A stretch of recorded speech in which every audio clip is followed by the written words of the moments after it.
अस्सलाम वालेकुम दोस्तों। अगर आपने पोलैंड के वर्क वीज़े के लिए अप्लाई कर दिया है या आने वाले दिनों में अप्लाई करने का इरादा रखते हैं तो आज की ये वीडियो आपके लिए बहुत आम है, क्योंकि सबसे ज़्यादा पूछे जाने वाला सवाल यही है कि आखिर पोलैंड का वीज़ा आने में कितना वक्त लगता है। कुछ लोग कहते हैं कि 1 महीना, कुछ कहते हैं 3 महीने और कुछ ऐसे भी हैं जो 6-6 महीने इंतज़ार करते रहते हैं। तो आखिर हकीकत क्या है?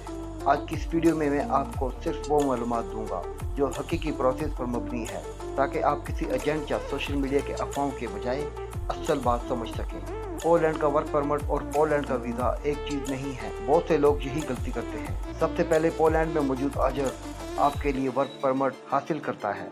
जब वर्क परमिट जारी हो जाता है उसके बाद आप पाकिस्तानी पासपोर्ट के साथ नेशनल वीज़ा टाइप डी के लिए दरख्वास्त देते हैं। अब सवाल ये है, पूरा प्रोसेस कितना वक्त लेता है? इसका एक जवाब नहीं, क्योंकि हर केस मुख्तलिफ होता है। अगर कंपनी के कागजात मुकम्मल हों, वर्क परमिट वक्त पर जारी हो जाए, एम्बेसी में अपॉइंटमेंट मिल जाए और आपके तमाम दस्तावेज़ात दुरुस्त हों तो बाज़ दरख्वास्तें निस्बतन जल्दी मुकम्मल हो जाती हैं। लेकिन अगर किसी मरहले में दस्तावेज़ात में कमी हो, मज़ीद जाँच की ज़रूरत हो या सफारत खाने में दरख्वास्त का दबाव ज़्यादा हो तो प्रोसेसिंग टाइम में ज़्यादा वक्त लग सकता है। ये भी याद रखें कि कोई भी एजेंट आपको 15 दिन में वीज़ा या 100% गारंटी का वादा करे तो इस दावे पर अंधा एतमाद बिल्कुल भी ना करें। वीज़ा जारी करने का इख्तियार सिर्फ पोलैंड के मुतलका अहकाम और सफारत खाने के पास होता है। अब अगला सवाल आता है कि 2026 में सबसे ज़्यादा ताख़ीर क्यों हो रही है। सबसे पहले ये बात समझ लें कि वीज़े में ताख़ीर हमेशा एम्बेसी की वजह से नहीं होती। कई बार दरख्वास्त खुद ही मुकम्मल नहीं होती या मुख्तलिफ मराहिल में वक्त लग जाता है।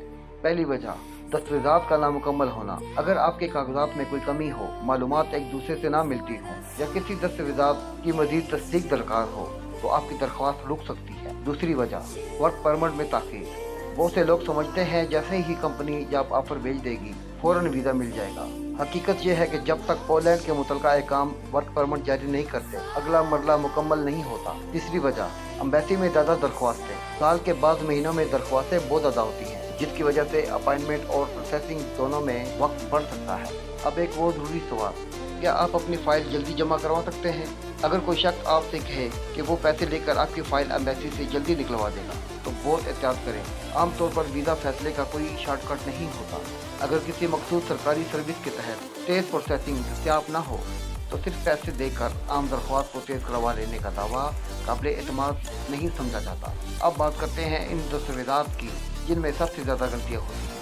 सबसे पहले पासपोर्ट की मयाद चेक करें, फिर वर्क परमिट, जॉब ऑफर या मुलाजमत से मुतल्लिक दस्तावेज़ात, वीज़ा फार्म, तस्वीर और जो भी अजाफी कागजात सफारतखाना मांगे वो मुकम्मल और दुरुस्त होने चाहिए। याद रखें, जैली बैंक स्टेटमेंट, जैली दस्तावेज़ात या गलत मालूमात न सिर्फ वीज़ा रिजेक्ट करवा सकती हैं बल्कि मुस्तकबिल की दरख्वास्तों पर भी मनफी असर डाल सकती है। एक और गलती जो बहुत से लोग करते हैं वो ये है कि रोज़ाना एजेंट को फ़ोन करके पूछते हैं कि मेरा वीज़ा कब आएगा। हकीकत ये है कि जब दरख्वास्त जमा हो जाती है इसके बाद का फैसला मुतलका अहकाम के तरीक़ाकार के मुताबिक होता है।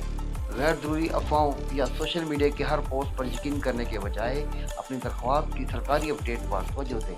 हिस्सा 3 में हम बात करेंगे रिजेक्शन की आम वजूहात, 2026 के अहम एहतियातें और वो गलतियाँ जिनसे बचकर आप दरख्वास्त को ज़्यादा मजबूत बना सकते हैं। अब बात करते हैं इन गलतियों की जिनकी वजह से बहुत से लोगों की दरख्वास्त गैर ज़रूरी तौर पर मुश्किल में पड़ जाती है।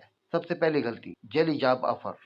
आजकल सोशल मीडिया पर ऐसे बहुत से इश्तिहारात नजर आते हैं जिनमें कहा जाता है कि 100% पोलैंड का वीज़ा या बगैर इंटरव्यू वीज़ा।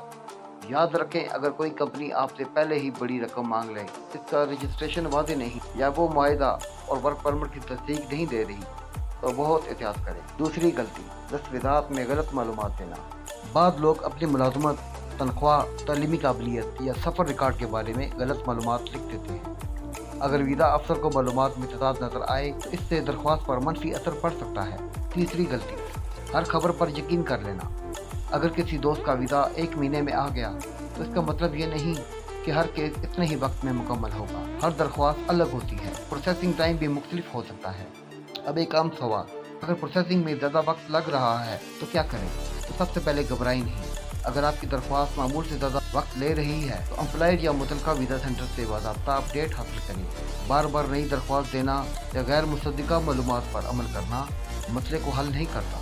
2026 में एक बात पहले से ज़्यादा अहम हो गई है, मुकम्मल और दुरुस्त दस्तावेज़ात। अगर आपकी फ़ाइल शुरू से मजबूत है तो गैर ज़रूरी तखीर के इम्कानात कम हो सकते हैं। आखिर में सिर्फ इतना कहना चाहूँगा, अगर आप वाकई पोलैंड में कानूनी तौर पर काम करना चाहते हैं तो शॉर्टकट मत ढूंढें। सिर्फ मुस्तनद कंपनी के ज़रिए अप्लाई करें। अपने तमाम दस्तावेज़ात खुद पढ़ें। किसी भी कागज़ पर दस्तखत करने से पहले इसे अच्छी तरह समझ लें। याद रखें, वर्क परमिट मिल जाना वीज़े की ज़मानत नहीं देता। वीज़ा मिल जाना मुस्तकिल रिहाइश की ज़मानत नहीं होता। हर मरले का फ़ैसला मुतलका पॉलिश हकाम और सफारत खाना अपने कवानीन के मुताबिक करते हैं। अगर आप चाहते हैं कि मैं अगली वीडियो में Poland work visa, Poland work permit, job offer और वीज़ा के पूरे प्रोसेस को शुरू से आखिर तक आसान उर्दू में समझाऊं तो कमेंट में पार्ट 2 ज़रूर लिखें। अगर ये वीडियो मालूमाती लगी हो तो इसे इन लोगों के साथ ज़रूर शेयर करें जो 2026 में पोलैंड जाने का इरादा रखते हैं। अगर आप पोलैंड वर्क वीज़े के न्यू MOS सिस्टम और मरहलावार प्रोसेस और 2026 के नई अपडेट जानना चाहते हैं तो इस वीडियो के ऊपर मौजूद आई बटन पर क्लिक करें या डिस्क्रिप्शन में दिए गए लिंक के जरिए वो वीडियो ज़रूर देखें। इस वीडियो में पूरा प्रोसेस तफसील से समझाया गया है ताकि आप किसी भी अहम मरले या गलती से बच सकें। अगर आज की वीडियो आपके लिए मालूमाती साबित हुई हो तो वीडियो को लाइक करें, हमारे चैनल को सब्सक्राइब करें और बेल आइकन को ज़रूर दबाएँ ताकि यूरोप जॉब, वीज़ा अपडेट और इमिग्रेशन के मुताबिक हमारी आने वाली हर नई और मुस्तनद वीडियो सबसे पहले आप तक पहुँच सके।